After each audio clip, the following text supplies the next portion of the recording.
Sedangkan di dalam Al-Quran, di dalam Islam kan sudah dijelaskan ketika seorang anak keluar rumah menampakkan satu helai rambut saja kan pasti yang akan menerima balasannya adalah ayahnya akan dimasukkan ke neraka. Itu udah jelas gitu.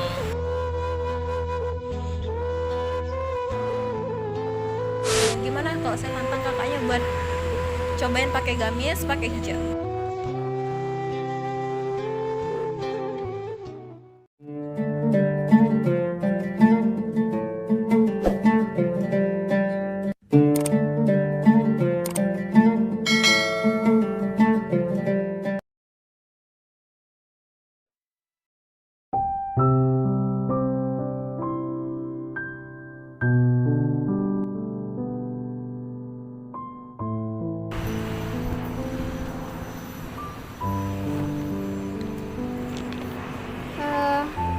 Ini sih kak.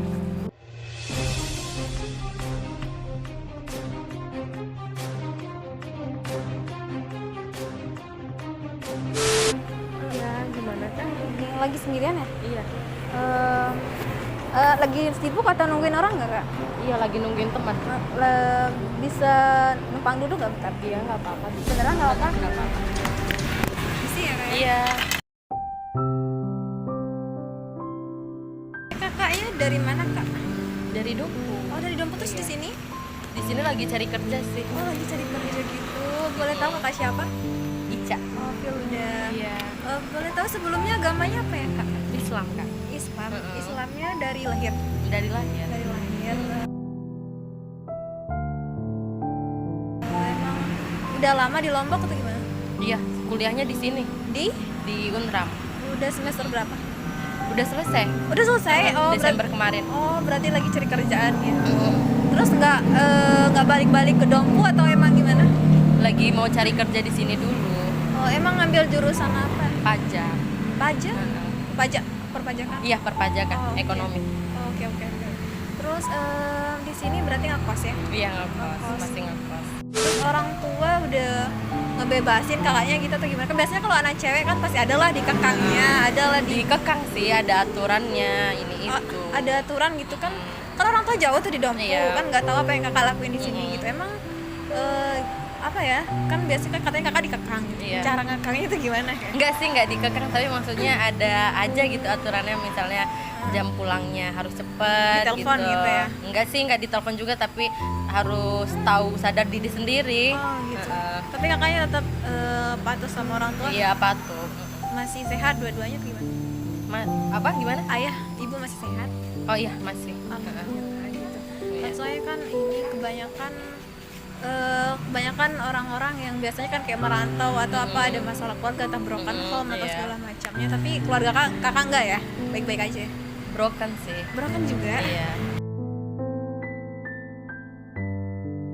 Kenapa rata-rata sih kebanyakan temu sama cewek-cewek yang broken home terus begini? Broken berarti pisah. Iya, pisah. Terus ayah ibu tinggalnya di mana? Deket sih, sama-sama di Dompu. Tapi udah punya pasangan masing-masing. Iya, kan? punya pasangan masing-masing. Terus udah lama atau gimana, atau masih baru-baru? Udah lama, udah saya pas SMP. SMP? kelas 1. Pasti kan perasaan kakak waktu itu pas tahu apa pasti ngelihat ya Iya. gimana prosesnya perceraian orang tua itu, gimana perasaannya kak sebagai anak yang Sedih sih, kecewa juga. karena apa ya, sedangkan kita masih SMP masih Iya. kecil, apalagi kan tahu keluarga yang broken home kayak gitu kan setiap anak itu pengen ayah ibu itu yang Nyatu, harmonis. kasih sayangnya. Pernah pasti ngerasain iri ngeliat Iya. temen kayak gitu. Tapi kakak pernah coba ngomong nggak sih waktu itu sama orang tua atau gimana, emang udah pasrah aja atau gimana? Udah sih, udah dipertahanin, tapi karena emang ya udah jalannya harus terima, Kak. Kayak gitu ya. Terus kakak tersendiri emang, mohon maaf sebelumnya Iya. kan agamanya Islam katanya. Emang kakak udah terbiasa seperti ini penampilannya atau emang terbiasa maksudnya dari kecil seperti ini atau gimana? Iya sih, udah terbiasa seperti ini, cuman ngampus pakai jilbab. Pakai jilbab. Tetap sih kadang-kadang pakai jilbab. Tapi kan kakaknya Islam nih ya, Iya. pasti tahu tersendiri hukum hijab itu Iya. sendiri, menutup aurat pasti tahu Iya. kan hukumnya, pasti tahu kan Iya wajib. pasti tahu.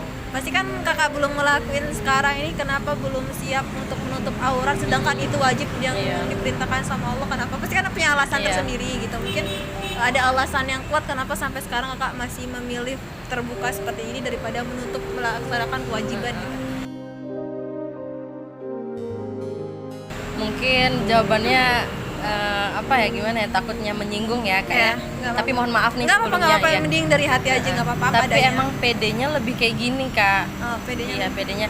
Tapi ada sih keinginan pengen ngejilbab tapi kayak kurang pede gitu. Kurang pede, takut kan maksudnya kayak nggak bisa fashion gitu ya padanya ya, kayak Iya. nggak bisa fashion kan biasanya kan sekarang di era milenial ini kan banyakannya orang pergaulannya kayak gitu, lingkungan apalagi kan pertemanan itu apa ya, fashion aja gitu kan.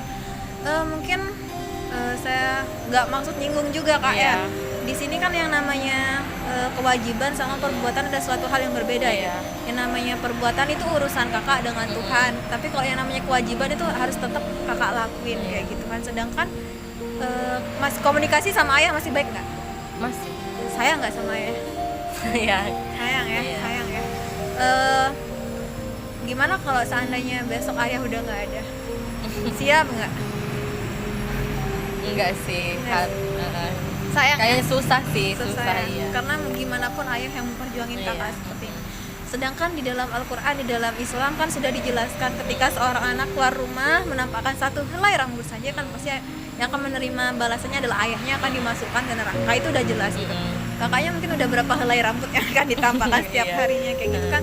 Kok kita tega banget loh sebagai anak masukin ayah kita ke neraka gitu. Kita ngakunya sayang sama ayah, Iya, cinta sama tapi, ayah kayak gitu. Tapi nggak bisa dipungkiri kita cuma manusia biasa. Iya, Saya ngerti kok benar. prosesnya kakaknya gitu. Iya. Saya nggak pernah menjudge orang langsung kamu harus berubah, inilah kewajiban kamu, enggak. Iya. Tapi di sini kita sama-sama umat Islam, sama-sama saling mengingatkan kewajiban. Itu siapa tahu nanti kakak lebih baik dari saya. Saya sering kok jumpa Iya. orang-orang yang terbuka sama kakak. Mungkin juga dia lebih, mohon maaf, dia pekerjaannya PSK dan Iya. lain-lain. Tapi karena mungkin ada hidayah, mungkin ada dia tangkap dari omongan Iya. saya, dia mulai pelan-pelan berubah gitu. Karena nggak bisa kita prediksi kakak masih duduk cantik di sini, masih bisa fashion seperti ini, besok kakak udah nggak ada. Iya. Kita nggak ada yang tahu. Iya benar kak. Jadi menurut saya sih jangan, apalagi dengan alasan kakak nggak pede gitu kan, nggak pede. Intinya di sini Allah itu tidak menerima alasan apapun untuk kita untuk tidak melakukan itu. Apalagi menutup aurat itu hukumnya wajib dan itu dosanya besar banget kak gitu. Jangan pernah takut. Biasanya kan orang ngapain sih kamu pakai hijab tapi masih nongkrong, Iya. masih pacaran dan segala macam pastinya kan. Iya. Jadi sekali lagi antara perbuatan dan kewajiban itu adalah suatu hal yang berbeda gitu kan. Jadi kakak seandainya kakak nanti pakai hijab terus kakak masih nongkrong, masih pacaran, itu masalah itu kembali dengan apa ya, sifat kakak dan Tuhan. Tapi yang namanya kewajiban itu tetap harus kakak lakukan. Mau kayak gimana pun sifat kakak, perbuatan kakak, yang namanya untuk aurat wajib kayak gitu. Iya. Iya Di sini saya nggak bermaksud nasihati kakak. Iya. ya. Nggak apa-apa kak, nggak apa-apa. Tapi karena di sini saya peduli sama kakaknya, apalagi Islam gitu, saya takut apa ya, apalagi saya saya ngeliatin kakaknya dari tadi kok. Iya. Saya sering memperhatikan, tapi saya tanya dulu agamanya apa gitu kan, Iya, takutnya iya. takut salah gitu. Iya benar. Karena wajib kita menasihati orang kalau udah tahu dia Islam tapi dia masih melakukan hal Iya. salah gitu kan, wajib gitu. Jadi di sini mungkin sebagai renungan kakaknya, mungkin sebagai peringatan kakaknya gitu. Udah punya doi belum? Udah. Udah ya? Iya. Udah punya doi. Udah berapa tahun? Udah 6 tahun. Ya ampun, 6 tahun itu ya. Iya. Lama banget ya. Iya. Itu nggak ada niat nikah ya? Makanya masih cari kerja ini kak. Masih cari Iya. kerja gitu. Lulusnya soalnya sama. Oh, samaan sama 6. Kemarin Desember itu. Berarti kuliahnya sama doi gitu. Iya sama. Oke. Berarti memang berjuang sama-sama. Iya, berjuang Oke. sama-sama. Tapi emang niat untuk nikah ya? Iya amin. Alhamdulillah. Intinya di sana di kakak udah ada niat untuk menikah, untuk menuju suatu hal yang halal. Intinya di sana insya Allah kalau kita melakukan niat yang baik, insya Allah Allah permudah. Iya, amin. Tapi di sini saya ingatkan kembali kakak, kenapa sih proses saya lebih susah dari orang lain gitu kan? Iya. Kenapa kayak orang lain tuh instan banget, kadang kayak gitu. Kenapa sih saya kayak banyak banget susah kayak gini? Kadang kita di sini perlu introspeksi diri. Iya. Kamu jauh dari Tuhan, gimana rezeki mau datang ngejemput kamu? Iya. Coba kamu dekat sama Tuhan, laksanakan kewajiban kamu, insya Allah pasti ada aja jalannya. emang dari dulu kakak nggak pernah ada niatan kan apa ya, pasti tahu lah gimana ya hukumnya menutup aurat tuh besar banget, dosanya besar banget. Apalagi cewek kan harus benar-benar jadi perempuan yang mahal gitu kan. Kalau cowok-cowok itu kan bisa kita bedain cowok-cowok yang baik dan cowok-cowok yang enggak. Kalau cowok-cowok yang baik itu kan gini, apa ya?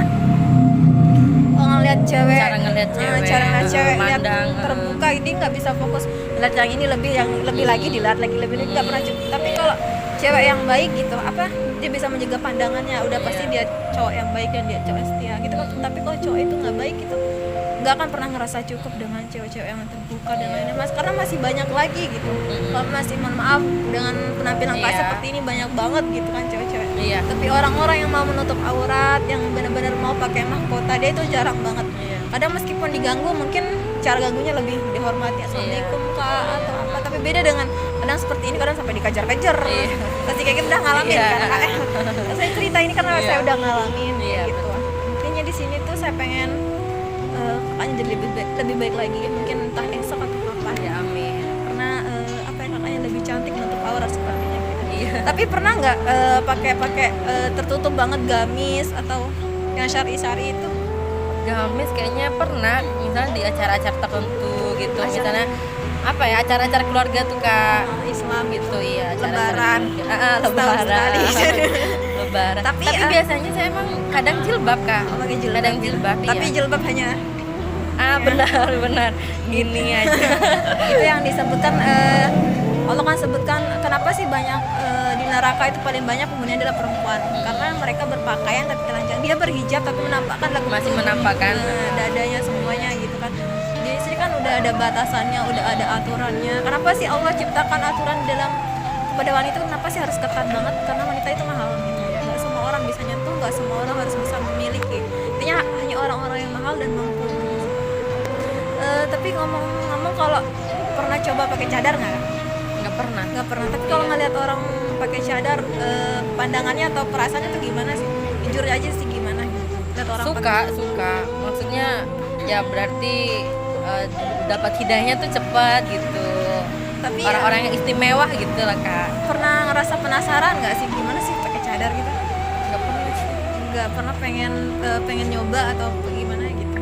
Pernah sih, misalnya kita ngomong-ngomong nih ya kak ya, misalnya sama teman-teman gitu, impiannya nanti pas udah nikah gitu, punya anak maunya lebih syar'i, lebih tertutup gitu. Mungkin kayak kakaknya pakai cadar. Iya, banyak banget yang bilang kamu kapan menutup aurat pakai hijab?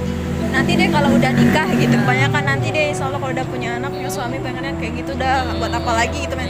Tapi pertanyaannya di sini, yakin gak umur kamu masih bisa ada besok? Yakin gak umur kamu sampai bisa nikah dan punya anak? Itu belum tentu loh. Yang namanya maut, mau kamu masih TK, muda, tua, gak ada yang tahu. Artinya namanya hal baik itu jangan ditunda-tunda. Seperti itu sebelum kita nyesal, apalagi kita kan udah hidup di akhir zaman, udah kacau banget sekarang zamannya. Intinya jangan ditunda-tunda. Tapi to the point aja gitu di sini, apa ya namanya? Kan saya suka nantang-nantang orang gitu ya. Gimana kalau saya tantang kakaknya buat cobain pakai gamis, pakai hijab? Nggak apa-apa kak ya? Boleh banget, tapi nggak terpaksa nih? Nggak apa-apa. Boleh banget.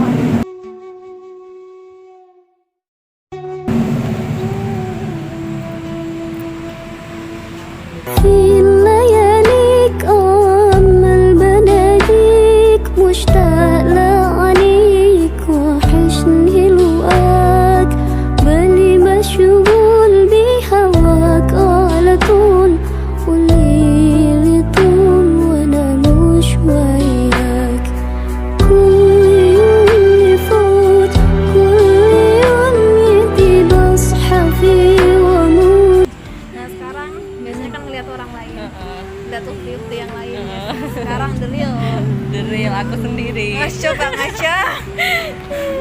Beda banget loh. Masya Allah. Ya Rasulullah ya Habiballah, tak pernah ku tatap wajahmu. Sekarang kayak kalau kita udah berpakaian seperti ini, kayak kita melakukan kayak mau gibah, kayak mau kayak bersikap barbar tuh kayak tertahan sama pakaian kita itu. Jadi kayak Masya Allah gitu udah sendiri. Kayaknya nggak pantas, jadi kayak udah tertahan apa kita mau lakukan. Jadi kenapa Allah menciptakan pakaian seperti ini, biar apa ya, sebagai penghalang kita, pembatas kita untuk melakukan sesuatu. Setidaknya meskipun nggak secara sempurna kita udah menghindari dosa, nggak lakuin dosa, tapi kita pasti membatasi diri loh. Pasti udah sadar sendiri, kayaknya nggak pantas deh gitu, kayak kalem aja, udah ngerti, udah tahu gitu kan.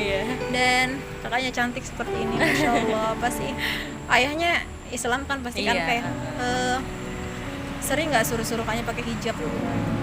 Sering sih, Pasti sering. ayahnya pasti bangga ngeliat kakak kayak gini, karena kakaknya udah nutup aurat, udah cantik. Karena memang saya kasih tahu apa ya, dosanya tuh besar banget Kak, dan itu bahaya banget, ngeri banget gitu. Dan jangan sampai sakaratul mautnya kakak dalam keadaan membuka aurat itu, besoknya kakak nangis banget, ayahnya nangis banget di dalam kubur gitu kan. Jangan sampai seperti itu. Dan di sini saya bangga ngeliatnya kakak udah tertutup kayak gini, udah jadi terharu jadinya. Kenapa? Kenapa Kak? Kenapa, gimana perasaannya gimana sekarang? Kenapa ngomong aja, kenapa sedih? Enggak sih, maksudnya kalau disadarin. Kenapa kok nangis? Kenapa nangis aja daripada ditahan-tahan? Kita kan memang manusia biasa ya, nggak terhindar dari dosa. Tapi umur kakak udah 21 tahun. Kakak bayangin udah selama 21 tahun kakak berbuat dosa, kakak membuka aurat selama 21 tahun, itu balasannya kayak gimana? Kasihan ayahnya. Selama 21 tahun, kan kita di akhirat itu kan kekal gitu. Selama itu mungkin 21.000 tahun lagi ayah kakak datang disiksa dalam neraka dengan kakak menampilkan rambut kakak. Saya nggak maksa kakak harus berubah sekarang, nggak maksa kakak harus pakai cadar atau menutup wajah, enggak. Tapi setidaknya kakak berhijab pelan-pelan, yang ganti. Kakak tetap cantik loh, jangan takut. Teman yang baik itu pasti nerima kakaknya. Teman yang baik itu adalah support kakaknya dengan kayak gini tuh. Kalau kakaknya terus di jalan yang salah, terus temannya tetap support kakak di jalan yang salah, itu udah bukan teman Kak. Kita memang senang kalau kita ngelakuin dosa itu memang gampang banget. Tapi kalau kita ngelakuin kebaikan tuh kayak malu gitu, susah gimana, gitu, takut, ragu nanti diomongin orang gitu. Tapi kalau kita ngelakuin dosa, gak ada ragu, gak ada malu gitu. Kenapa kita harus malu? Pencuri aja dia nggak malu mencuri gitu. Sedangkan kita kenapa harus malu gitu? Ya kakak cantik gitu, menutup aurat seperti ini. Aku Masya Allah gitu. Aku boleh peluk nggak Kak? Boleh. Allahumma salli ala Muhammad ya Rabbi salli.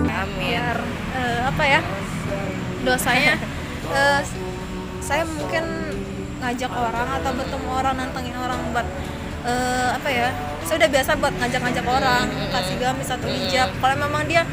Kalau kamu mau ada niatan hijrah, hubungi saya.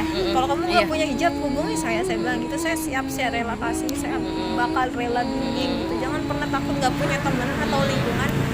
Jangan takut nggak ada kerjaan, insya Allah ada, asalkan kamu ada niat dan kemauan. Saya bilang, ya Kak, saya mau, alhamdulillah.